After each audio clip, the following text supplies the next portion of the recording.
The Ecowas heads of state, they will be meeting here in Accra from the 10th, that is tomorrow, Thursday, 10th of July 2014 to the 11th of July 2014, and it is a media summit. The agenda will be the recommendation for the introduction of biometric ID cards for all Ecowas citizens and the abolition of residence permit requirement for all citizens within member countries or member states. Well, we also have had concerns more recently about the incidents of retailers apparently who are foreigners.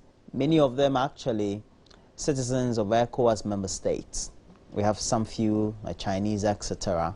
But the difficulty is, if this is the subject of discussion, how do we circumvent the processes in such a way that we meet the various tenets or protocols of the Ecowas?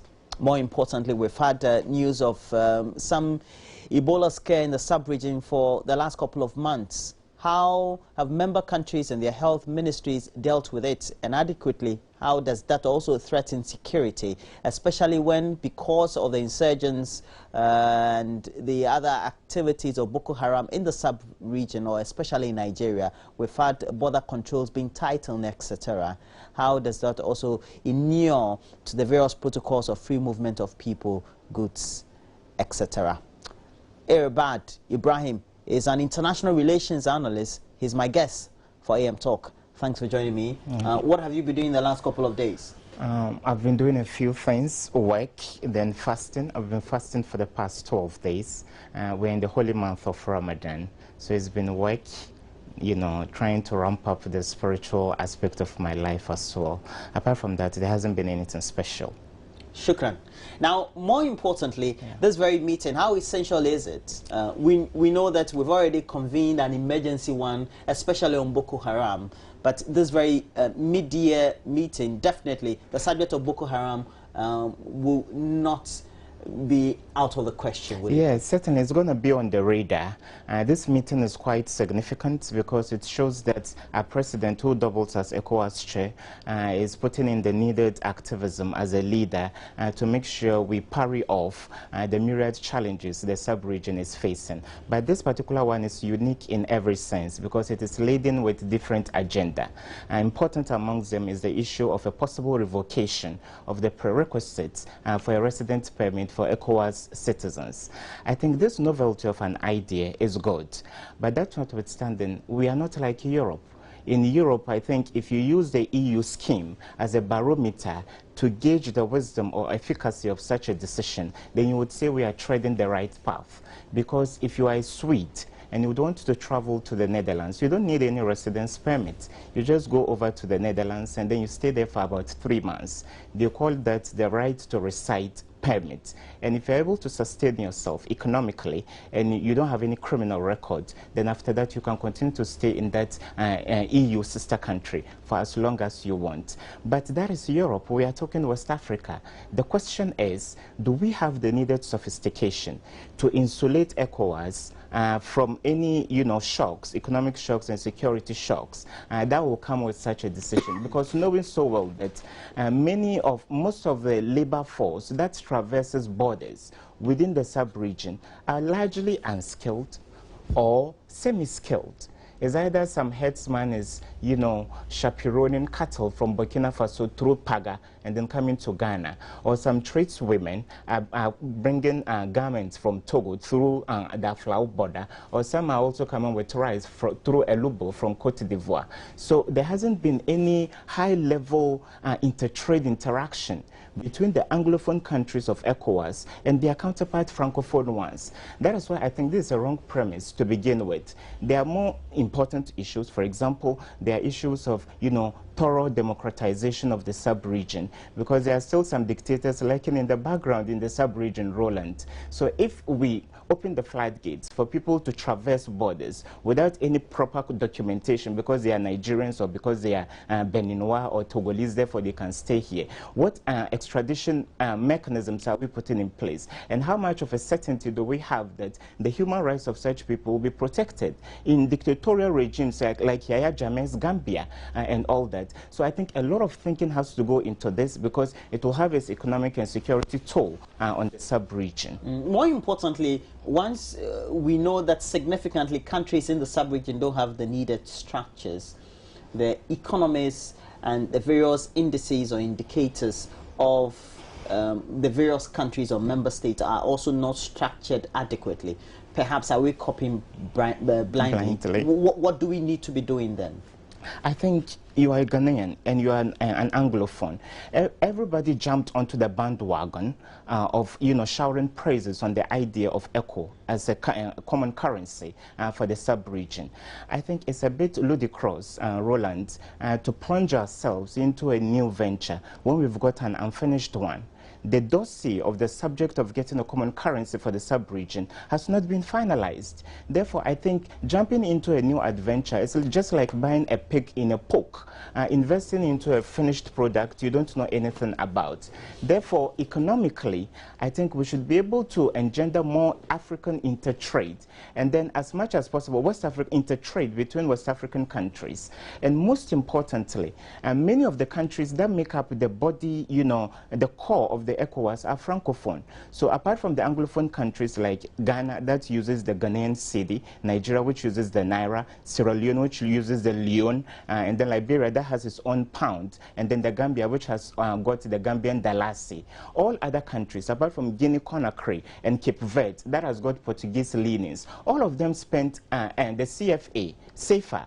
So therefore, the CFA is more stable than most of these, currencies. So if that is the path we have to trade, perhaps I think, first of all, we have to discuss the linguistic and cultural disparity between Anglophone ECOWAS and Francophone ECOWAS.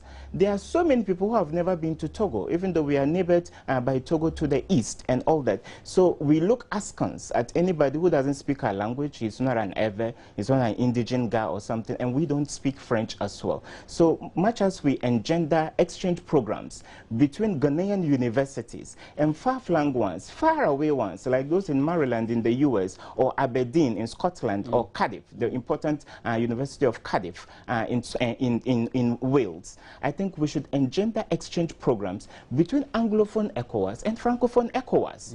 So therefore, if we are able to be on the same page economically and have the same frame of thinking and mentality, then we would be able to talk about... So in other words, you're saying the ECOWAS leaders are jumping the gun? I think they are overstepping their boundary.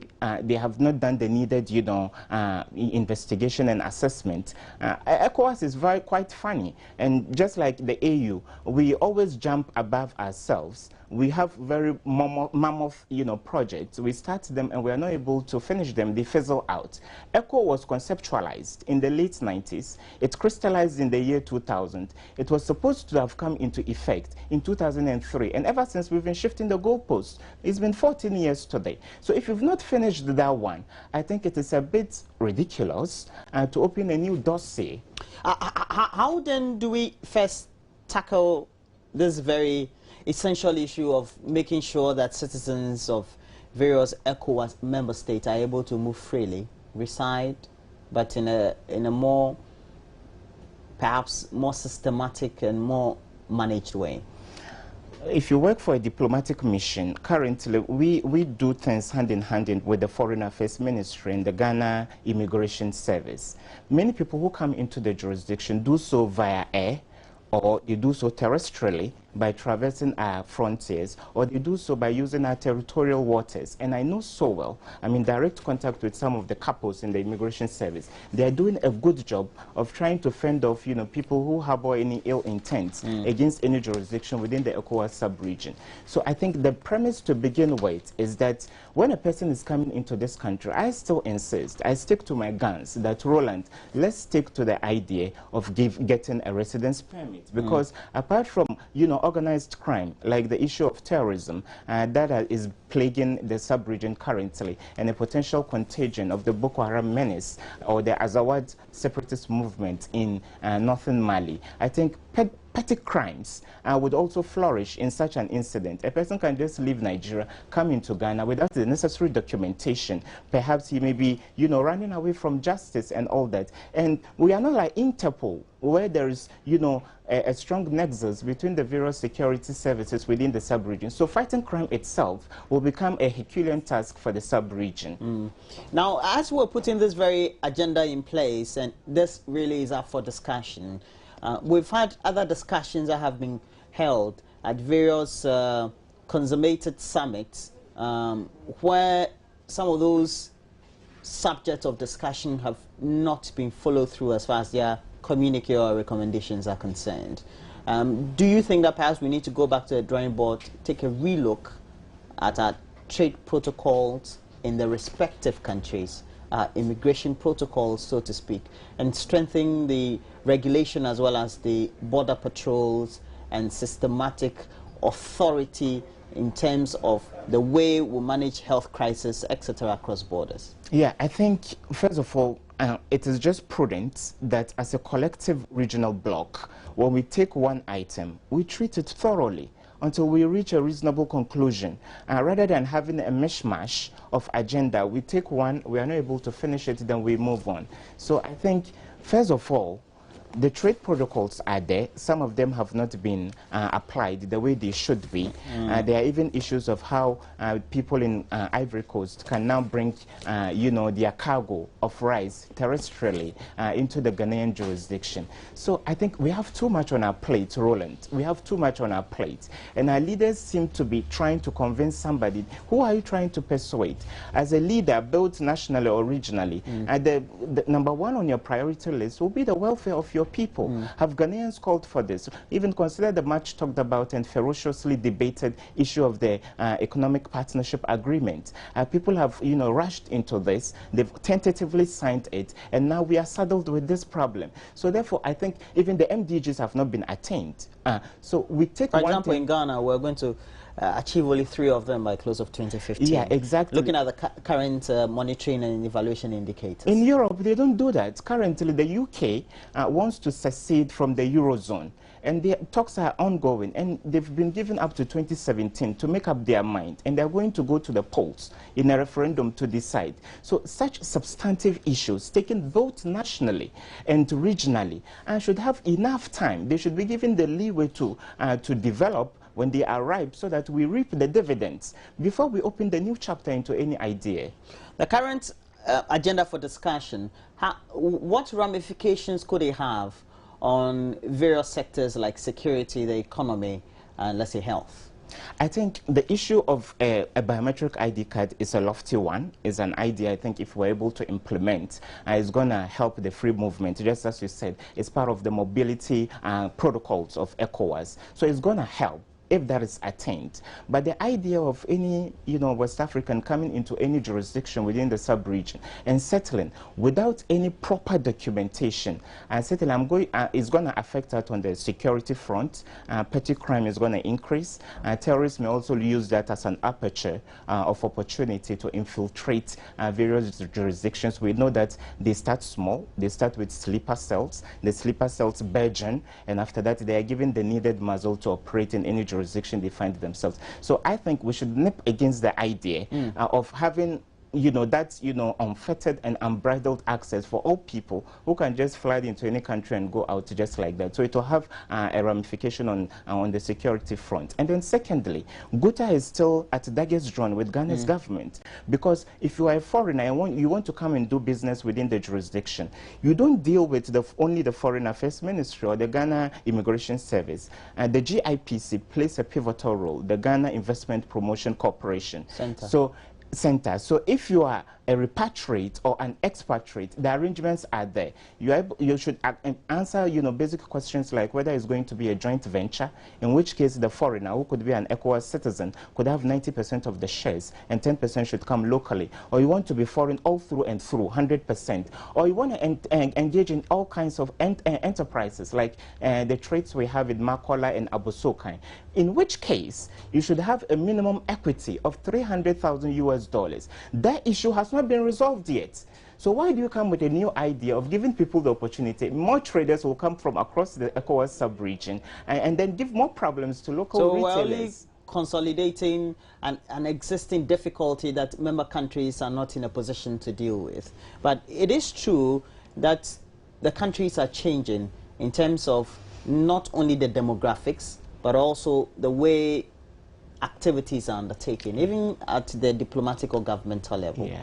Now, if the citizenry are becoming more common or are trying to be more common than they were, then it means that doing or undertaking the harmonization is critical. If we're not ready yet, we don't have the structures. When will we be ready?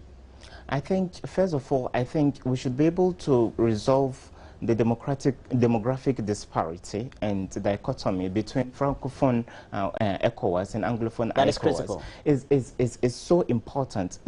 Recently there was a heated debate as to how we can tweak a national service scheme so that people would serve in the military, so that they will be equipped and imbued with the needed, discipline to work. I think feeding into that discussion could be a potential for us to take a month or two off the calendar of the national service scheme for people to go to a neighboring country. It's better to go to Togo and get acclimatized to the economic security and political environment over there than traveling overseas. All of us go overseas, we come back. We have very little physical interaction with other people. Within our sub-region. Exactly. When you even meet a Ghanaian in Accra, if you don't speak French, it becomes very difficult for you to communicate. Then how can you strike a business deal? So that perhaps if you have a conglomerate, you would want to open a franchise within Francophone Africa. You don't even have the resources to even communicate with this potential business person. Therefore, we should form a synergy of Anglophone Ecowas and then Francophone Ecowas. So we're getting the whole step wrong. That was why I said this is a wrong premise to begin with, and we should talk about the democratization of the sub-region first, because democracy comes with prosperity. Democracy comes with freedom of expression. So when people have, the freedom to express themselves. A friend of mine just traveled to Kenya recently. Then I asked him, in Kenya, when you wake up in the morning, do the radio stations blurt with political discussions? He said, no, in Kenya it doesn't happen. You understand? So that kind of, environment for people to express themselves does not cut across the sub-region. So let's talk about basic issues. Let's deal with them before we think about a mammoth project of getting people, Ecowas people, citizens of all shades and colors, having the liberty to walk into any country and walk out without any permission. And then there's also the fear of potential xenophobic attacks. We saw that in South Africa when the Zimbabweans flooded the place, even though... When they had their political difficulties. Exactly, even though the reasons the indigents gave was quite, preposterous. They said the Zimbabweans were more hardworking, they made more money, and they were taking their girlfriends. But let me just speak to our daddy, as far as we're concerned, Dr. Vladimir Tridanso, and he is with the Legon Center for International Affairs and Diplomacy. A very good morning to you, Prof. It's been a while, sir. Hello? Do we have Dr. Vladimir Tridanso on the line? Yes, I can hear you. Okay, sir. And thanks for... Yeah, good morning. Thanks for joining us. Now, the ECOWAS meeting, the main agenda will be the abolition of the resident permit for ECOWAS citizens. Have we gotten there yet? Should that be an agenda at all? I doubt very much if we have gotten there yet. Integration has some logic. And if you don't have a common currency, if you don't have the necessary infrastructure, and again you have I think on the agenda too will be the security issue. If you haven't gotten these things structures in place, then you abolish resident permit and people can move freely by the tenants of the ECLS. You are creating more trouble for which you don't have the necessary structures to deal with them. And so I'm very much afraid if they just get up to say we have abolished resident permits. Because even within the ECLS, Ecowas trade liberalization scheme, you have some kind of situation where people can be residents because you abolish the visa, and so people can come, and if they want to reside in the country, there are processes to go through by getting residence. And so if they abolish it completely, then they are saying we have gotten to a stage where we have a common market, but we are not yet there. I'm afraid we are bringing more problems on ourselves than we can take. Now, this very discussion, is it possible we can tie that in with a more recent case that we have had following the traders in Ghana, headed by the Apparent Association, the Ghana Union of Traders Association, who have indicated that they've had an influx of flurry of various ECOWAS member state citizens who are undertaking some level of retail trade against the established regulations as we have them. I don't know. How do we marry these very two scenarios, so to speak? I do not know whether they are very much interrelated. I do not know whether it was that triggered best to be on the menu of the agenda for this summit. But strictly speaking, I do not think the Guta had any right to force a government to do. I mean, they could petition, but it is the government which has these rules and regulations, institutions to deal with such situations. And I do not know whether it is this that has brought this thing on the menu. But if the answer is yes, then I think it's a knee-jerk reaction from ECOWAS to try and create such a situation. You know, getting countries together to form an integrated group does not necessarily mean that one part of the group would just move en masse. It's coming to think of a situation where the Nigerian economy is booming and is good. It is the tenets of integration the pull factors that will pull people there with regulations. It doesn't mean we can all just go there with residents. There will be no ECOWAS. I mean, the pull and push factors of integration will themselves react to such situations. But we need to put the necessary apertures, especially the infrastructure, one, two, the necessary convergence criteria in order that we'll be able to get a common market, and on and on and on and on. If we don't do these things, then we're saying because we're chasing one group of people from the other country and the other, we are abolishing resident permits without having the necessary structures to deal with the outfall. I'm afraid we are getting somewhere which is very difficult. In Europe, they have a similar situation. Residents, you can't just move from London and say I'm coming to stay in. To go through the necessary structures in order to be able to stay there. And so I do not think we are doing the right thing. With the recent insurgence of Boko Haram in Nigeria, and there are fears, especially among the ECOWAS and its member states, of a possible spillover, that could also jeopardize perhaps even the security intentions, so to speak, that even are guarding against the influx of these insurgents into other member countries. Precisely so that we have the Sahel region, specifically the northern part of West Africa, in turmoil. We have the Akim up there, all the way to Burkina Faso. We have insurgents, ready to cause harm left and right. Within West Africa itself, the dust has not settled. From Sierra Leone, Liberia, Cote d'Ivoire, the dust has not settled. And if you open the doors for so-called free movement the way we're talking about, without the necessary structures after saying, we are in trouble. I thought the best thing is what they're doing in trying to bring Chad and allied countries along the lines of West Africa to be part of the security setup of the whole of West Africa.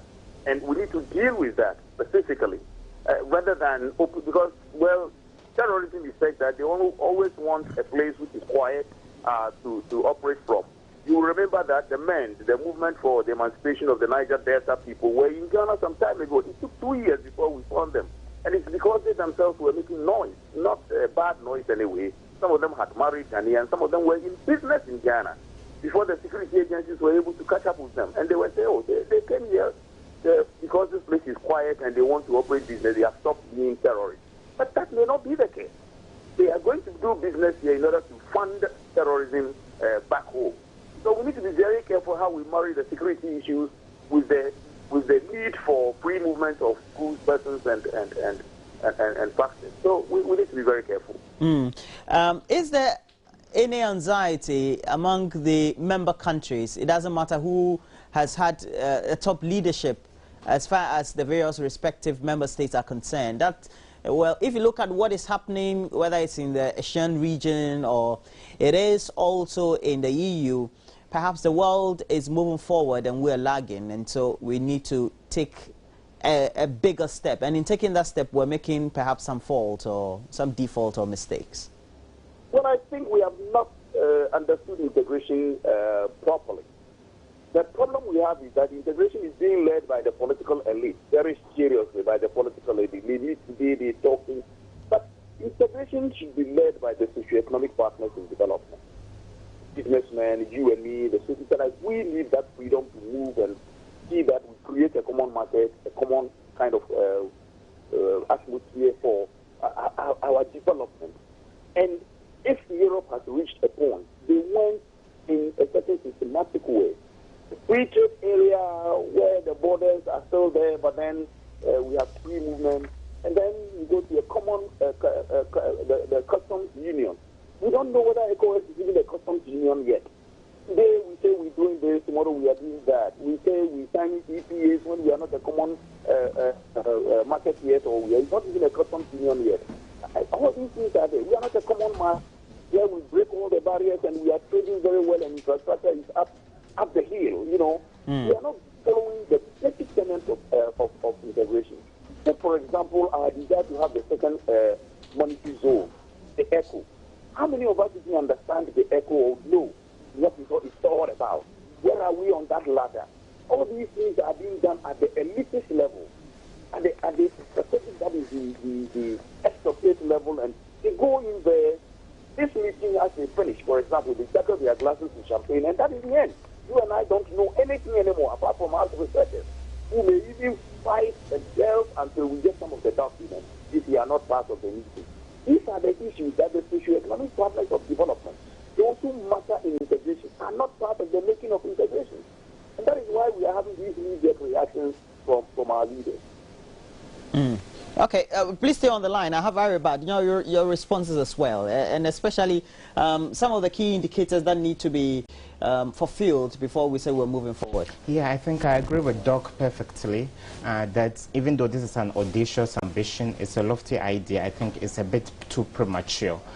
We can't be like Europe. We shouldn't anticipate to be like them. It's taken them centuries to get where they are. But it doesn't mean we shouldn't also gel with the current global, community in terms of trade, integration, and all that. But I think we should move at our own natural pace, take one item on the menu, treat it thoroughly, and reach a reasonable conclusion before you open the dossier for another, discussion.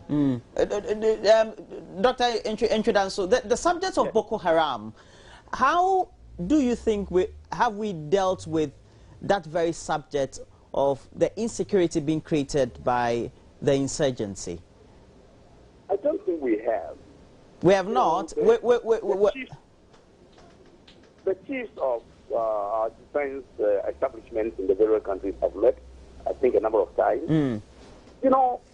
Long ago, by the African peace and security architecture coming from the AU, we needed to establish African standby forces. I think this was informed specifically by the success of Ecowas in dousing the fires that engulfed West Africa some time back.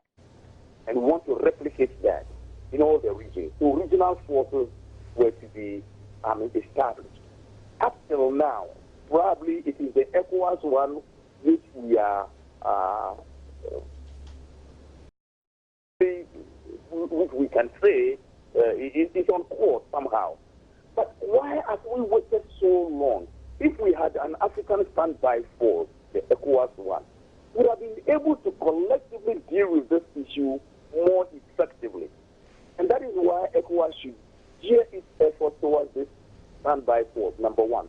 Number two, to be able also within their own countries to enhance democracy and participatory democracy I need. State transformational leaders should understand that the world is conflictual. Our part of the world is conflictual. The clash of civilizations we are seeing, that is Islamism standing up not because it is Islam, but because people are using Islam for a political end.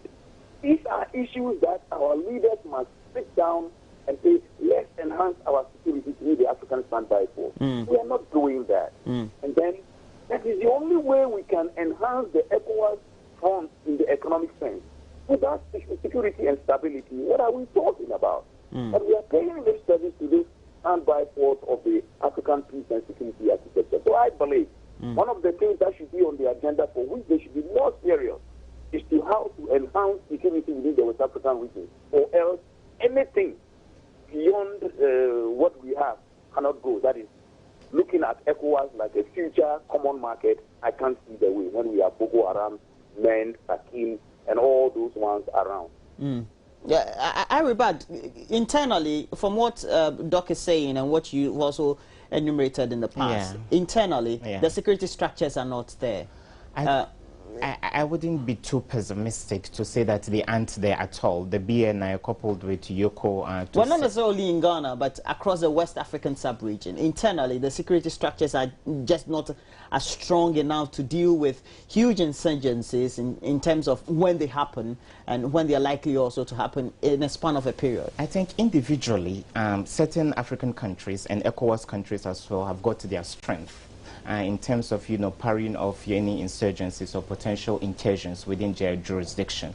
But when you take a total labyrinth of the security architecture we have in West Africa, then you can notice some laxity in that. So, and that, stems from the fact that people have the mobility to move. There are no proper checks at both, airport terminals, ports, and then borders as well. So I think ECOMOG was a nice idea. ECOMOG was able to stem the tide of violence in Sierra Leone and Liberia. But the dynamics are a bit different now.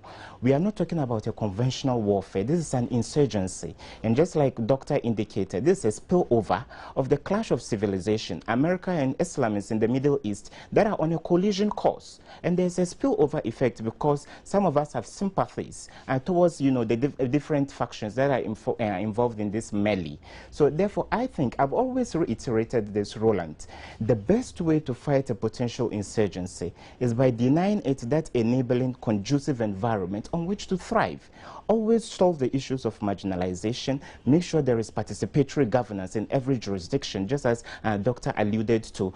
Make sure that teeming youth that are unemployed are given the needed jobs and all that. But if ECOWAS and the AU become reactionary, we'll always wait for the bubble to burst and things spiral out of control before we start, scouring for solutions. Then certainly even having a standby force of 100,000 will not save us if we don't have the political will to make sure that we address, internal grievances rather than waiting on international forces to come keep our houses in order for us. That's an interesting point you make. Now, Doc, has there been a case in time over the last decade or two that perhaps some of these small rap train insurgencies or disagreements or conflicts perhaps in various countries? In Ghana, we talk a lot about smaller chieftaincy and other tribal conflicts in northern Ghana. You go to Togo, sometimes they have a lot more difficulty sometimes, perhaps not in Benin and Nigeria. We've had political government perhaps not take a relook critically at some of those ones, and so now we're having a bigger issue on our hand. I completely agree with Ebert that they should go concurrently. Whilst trying to keep the security in a kind of collective kind of security, you really need to build the various countries also on the lines of equity and democracy. If West Africa is advanced in terms of political economy, where would it be the need for people to have that kind of insurgencies that we're talking about? I do not believe that when you have your own security setup like Ghana, we have the military, we have the police, we have the BNI, Yoko, whatever it is. But I tell you, we still have pockets of insecurity in every country in West Africa. What is needed, as he alluded to, and as I've alluded to already, to make sure that every country is developing on the lines where each and every member of the community is part of the making of that community. That people are not marginalized, that democracy is truthful, not fraudulent and corrupt. You breed the ground for people to start insurgencies in their own small way. Call it chieftaincy or whatever it is. But that's the beginning. Supposing any other, excuse me, I always like to use that word, idiot, starts anything in the northern part or southern part of Ghana and begins to talk about a feeling of being marginalized and adds a religious dimension and starts killing the other counterpart of religion, say Christian versus Muslim, which has nothing to do with the political setup. He would gain ground and people will be supporting him even from outside. And that's what we are saying, that security is not just marching up the soldiers to go and face a Boko Haram. Security also includes making sure that the people are not frustrated. There's no greed and grievance. If you build a society this way and each country is building such a society, I tell you, there will be no Boko Harams anywhere. And when they rear their heads, they can be chopped off because there is a collective security. How can we take into cognizance the fact that, well, we're now having a subject of Ebola, has always been with us, but, well, we keep hearing it in member countries only when we have the disease getting to an epidemic stage. We'll hear it in Guinea, in Sierra Leone, or in Liberia, when by the time it is reported internationally, we've had about 10, 20 people already dying. Are we still at the ad hoc level of where we're always reactionary instead of being quite proactive at the Ecowas level, I mean?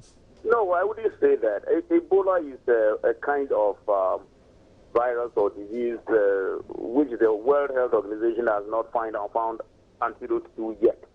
It's still battling. I can assure you that ECOWAS is dealing with not only Ebola, but all kinds of viruses that are known and unknown. Some viruses appear and they are not known, not listed by the WHO. The WAHO, that is the West African Health Organization, is always researching into these things, and they know Ebola has appeared in several places. In Cameroon, it appeared some time back, and some gases and whatnot. So they are working very hard on that. But until these things come out somewhere, it becomes difficult to say that we have gotten it out of our system. And so on that note, I would say that ECOWAS is working very hard on these kinds of viruses and diseases and things like that. Only the case is only that we are unable to stem it out until they appear somewhere or that kind of thing. But then, Aribad, which way that also threatens security? Because it means that your borders will have to be closed or will have to be further monitored, and that also tends to have an effect on citizens who are moving across borders, etc. Yes, certainly. In such a pandemic situation, apprehension is likely to go skyrocketing because what is more secure than remaining alive? A bomb explosion here or there could only maim or mutilate you, but you could continue to be alive. But having such a deadly, virus, spread into a country and take away swathes of the land and taking away many people is a bigger security threat than Boko Haram. So sometimes I think we should be able to stamp our authority. Whenever you have any vestige of an outbreak of a disease, a virus it may be or anything, as much as possible we should go beyond the diplomatic rhetoric. Let's quarantine people. Not in the name of free movement, you would allow people to be traversing borders, and the thing has been spreading. And the casualties now run into the hundreds. And Ghana is still looking critically at a few, cases that could potentially turn out to be cases of Ebola. So on the health front, just as Doc indicated, ECOWAS leaders have not been sleeping on the job. A lot of work is going on over there. But that notwithstanding, you said it, you put it quite, in a tacit way. We should be able to be, preemptive enough rather than waiting for things to spiral out of control. And so that will also be a discussion today, tomorrow, and then we're going to have it also on Friday. You're anticipating that this time they'll work on the outcomes, Doc, because the fear is that, and you have already indicated, sometimes we just go and have the discussions and nothing comes up until the next meeting point. Well, things concerning or issues concerning health and things like that are always under the quiet, I must confess. Okay. And you were talking about closing borders. No, you cannot. Absolutely. Diseases don't know borders. And animals and whatnot, and they don't know borders. So when they are moving, you can't have any political kind of border. They don't know that. All we have to do is to have a collective action and make sure that we have the preventive and the curative at the same time. And so that is what we need to be working towards. And I think, yes, they need to bring the specialists along to be able to discuss it fully. One thing missing in the whole matrix is the very fact of ignorance. The point is that they need at the top level, they are working. I know West African Health Organization is working very hard.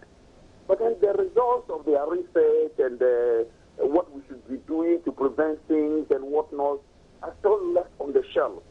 Even in Ghana, we are not doing the preventive action. The knowledge about these things around us, it's hidden one way or the other. We take cerebral spinal meningitis in Ghana. It's prevalent in the northern part of this country at some part of the year.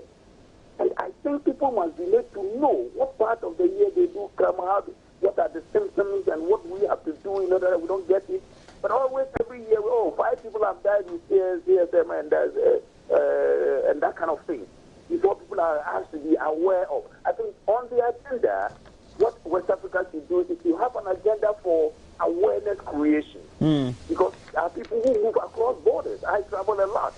And they catch it or how they send it. Others are traveling. And so we must be made aware of the symptoms, of the preventive measures that we have to take, of everything that we must do in order that these communicable diseases are fought on those lines. And it's part of our security. Awareness is also security issue. Yeah, I think on the subject of ignorance, I think the media can play a pivotal role. A chunk of our, populace do not know what is happening in terms of basic hygiene, how to prevent the contagion of a disease and all that. So if the media has got important segmentations for entertainment, news, sports and all that, why can't we have a daily slot on health? So that we'll be able to educate people that this is what is happening in a neighboring Ecowas country. These are the, preventive, mechanisms to take, so that you don't suffer the fate that has befallen other people. We've had economic difficulties. We're still having economic difficulties in Ghana, and we're sharing ECOWAS. Do we think that, well, we've seen the same difficulties also replicated in other parts of the sub-region, and so perhaps because we have same economies, we can also say the challenges are very mutual. Roland, I think other African countries are doing just fine. Yesterday I attended the program at the state banquet. Paul Kagame is in town because we are celebrating Wole Soyinka, and he gave a very important speech. He says Rwanda is doing well in the ICT department and all that. It's not all gloom and doom. And I'm not a politician. I don't pass commentary on political and local politics. But I think our president should concentrate more on the myriad domestic problems we have than taking ever more, regional and then international engagements. Because the best way to solve a problem of your own people is by tackling the main issues of your people. Other leaders across the world have shown goodwill in times of crisis. They curtail their travels abroad. They come home. It means that number one on the priority list of every head of state is the welfare of your people. So if you can humbly decline certain engagements, that would even keep you busy away from the thorny domestic issues. I think African leaders should be able to look into that. And Doug, we're talking ECOWAS here, but Ghana is a critical player. If the economy goes bad, we're told that it has a ripple effect. Now, for economic diplomacy, that is critical. Have we made use of the various specimens and structures as far as economic diplomacy is concerned to resolve our current difficulties? We're talking about a market we have. We're not exhausting the market. We're talking about goods and services we can share among ourselves. We're not exhausting them, etc. The point is this: to create a community called ECOWAS or an integrity group, the greatest thing is to put the economy on a very good keel. That is why we have what we call the convergence criteria. So every economy must move towards converging on several fronts, especially the macroeconomic front. And if any economy is faulty, in Europe, when any economy is faulty, they warn you. And so the big players, Germany 2 years ago, for certain deficits that were not be acceptable, France did the same thing, and they were being warned seriously. Hey, look, you will jeopardize our fund. So why not us? Come again? Why don't we do it in that part of the world? Is it because we don't have a very convergent market? This is exactly what I'm alluding to. That unfortunately, we are very much indisciplined when it comes to Africa.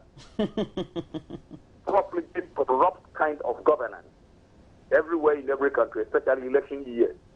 And therefore, we are never able to fulfill the convergence criteria. So, as Ghana is the chairman now of Ecowas, and it must set the example. All other countries, because if you are not building yours in order that we build the Ecowas, you cannot tell others to put their economy right. Every economy, no economy must be left behind. When Europe started, only 3 countries were ready, and they were pushing the others. When they started the Maastricht Treaty in 1992, brought 11 countries. We were 11 to start with. We are going. Those of you who want to be part of us, catch up. And then by 1997, they were already 15. Today, they are expanding and expanding. Any country that wants to join, put your economy right. Let's have democracy. Let's have transparency. These are the issues that are not forthcoming in African economic groupings. They are not forthcoming. Some countries are just profligate. Some countries are, there was a time Zimbabwe, for example, had $1 trillion bill. The hemorrhage was so bad that you can't be part of any group and do what you do in Congo, insecurity, and therefore the money was just useless. So these are the things. Every economy must be resilient to the point that when we put our economy together and we have one currency, you are able to sustain it. So yes, discipline, fiscal discipline and monetary discipline are very, very important in economic integration. Well, it means that we're not listening, Aribad. We are not doing well. No. Let's not pat ourselves and say we are chairman of Ecowas. We are not just doing well. Yeah, exactly. Because I think I agree with Doc that you put your own, backyard in order before have an impact on other people elsewhere, because they will see a shining example in you as well. And our democracy, I think we should look at this multi-party system. Doc is talking about roping in other countries so that they don't lag behind on the economic pedestal, because the only way you can have that attainment of the convergence criteria is when there is collective integration and progress and prosperity for the various economies within the sub-region. And therefore, if one party comes to power this time and then relegates opposition into the background, all the good ideas they have been scrapped, they've been jettisoned, then we start from scratch again. When another party comes into power, then we would be doing a cost-90 job. We would seem to be moving, but would be stationary.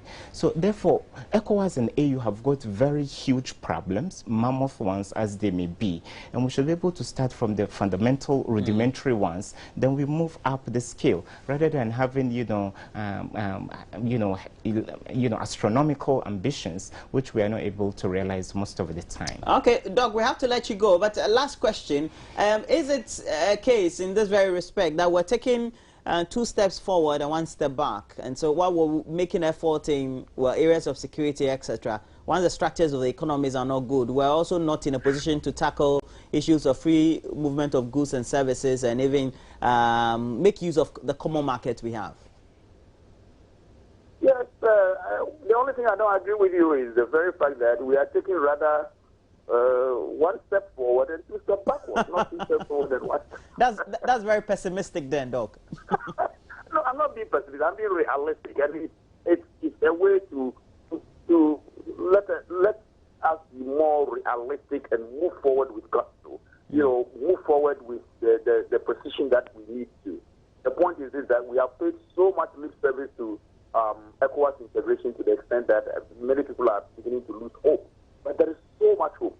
In fact, if you read the literature, and let me tell you one person who has, Tony Killick has said that ECOWAS is the region which has no, which needs integration more than any other area, and that we don't have a right to fail. We don't. We are compact. We are almost like one people. the two languages, French and English, specifically, make us look closer. The French have been able to put the 8 countries together. And infrastructural development in West Africa is not going to be difficult. But as I speak with you today, we don't have a marine line which runs from Dakar to Lagos, for example. If you have goods in Dakar and you want to bring them to Ghana, you have to wait for Maersk or some Chinese company which is passing by. If you want to fly from here to any of our countries, you see how difficult it is, and the KLMs are better than any other airlines that we have. These are the issues where even foreign writers like Tony Felix and others are saying, hey, look, Ecowas, you can be more than Europe if you really put your acts together. So some of us in this area of research are wondering why our heads of state don't see this, why they are so parochial and why they are so short-term. And they put integration at the back burner of every agenda of their political ruling. So please, some of us are more optimistic. We are not being pessimistic. We say that is what we need, and therefore that's what we must go for. So I believe the summit and others would listen to some of us, will listen to the wisdom where integration is concerned, and move steadfastly towards creating the enabling conditions for ECOWAS to take off. Well, thank you very much, Prof. And that's Dr. Vladimir Intridanso with the Legon Center for International Affairs and Diplomacy.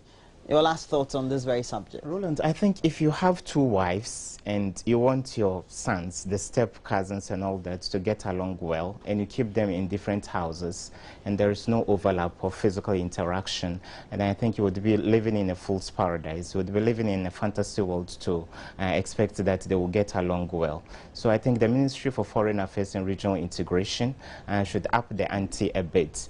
Before we can gel with other ECOWAS countries, we need to know what is happening in their own countries. We don't know what happened in Burkina Faso yesterday. We don't know what happened in Togo yesterday in terms of their economy, security arrangements, the harmonization efforts and all that. We only hear of foreign policy when there are thorny issues like territorial disputes as to whether the oil should be here or be in Côte d'Ivoire, or ECOWAS is holding a meeting. I think the Ministry of Foreign Affairs should hold periodic, interactions with the Ghanaian people, and that should be replicated in other ECOWAS countries, because to be forewarned is to be forearmed. You get people involved, you get people aware of what is happening, so that if you want to carry them along in any collective integral initiative, they can easily buy into the idea. But if you keep all of us in the dark, you keep all the discussions quite elitist and exclusionist, then it becomes very difficult for us to gel. That is why Guta is, struggling with labor force. Yeah. There's something I heard about Guta. I said this was your last one. The concern was that, well, if we want to go under this very initiative or drive, we will, one, seem homophobic. Two, there could be some ripple effects, especially in countries where we have some like-for-like in terms of language and the structure of the economy, where we have the presence of a lot more Ghanaians, etc. It's a very tacit and a very thorny issue. Yeah, Roland, I agree with you. Issues of xenophobia are quite important. Africans are one and the same people, and ECOWAS, we're even more tight-knit than others because we have the same genealogy, the Ghanaian Empire, the Malian and the Songhai empires as well. So we are one and the same people. The melanin in our skin may be different because some of us are lighter than the others, but that notwithstanding, we are one and the same people. So an impression should not be created that we are trying to, sack people. The Kokromo we saw some decades ago didn't bode well for the collective integration of the sub-region. So we wouldn't want to go back to the dark ages. We are not living in medieval times. There should be an interaction between people of all nations, but the watchword is regulation. Those people from Nigeria and elsewhere can come do trade with us. Look at the Chinese people who indulge in galamsey. They are agents and partners in development. So instead of, repatriating them en masse, why don't we put in place the necessary regulatory mechanisms where they can come in and do legitimate business and add up to the purse of the country so that collectively we can move along as a regional body, as a continental body, and as a global community of nations. Well, thank you very much.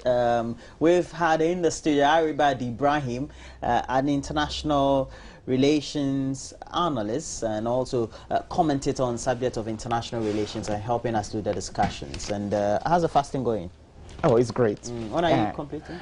Yeah, it's going to run for 29 or 30 days. But I don't think I'm emaciated yet. I'm still fit. It's just that it sometimes takes a toll because of the hydration during the day. It's a bit challenging, but the spiritual dividend has been quite rewarding. So the first one is Eid what? The first one is Eid al-Fitr, where we eat a lot of chicken. Okay. And then 2 months, 10 days after, then we celebrate Eid al-Adha. That's the one I like. Why? Why do you like? You like mutton or beef? Yes, and all that. Yes. I hear you. I hear you. Perhaps you have to make a date so that when we are celebrating, I'm counting the days. So 28, 29. But you have to fast. You don't just you don't feast with people when you don't join them in the fasting. I'm not a Muslim. Okay, I hear you. Okay, so that's it, Irbat, and we've been talking about the Ecowas Heads of State meeting that will take place here in Accra, chaired by the chairman of Ecowas, Ghana's President John Dramani Mahama. It will take place from tomorrow, that is the 10th of July 2014 to the 11th. We're also being told or informed by Ghana's Police Service that we have security arrangements that already have been put in place. More importantly, there will be excess traffic in Ghana's capital, Accra, but that will be well managed, we're being told, by the Ghana Police Service. We're hoping that that will come to fruition as well. But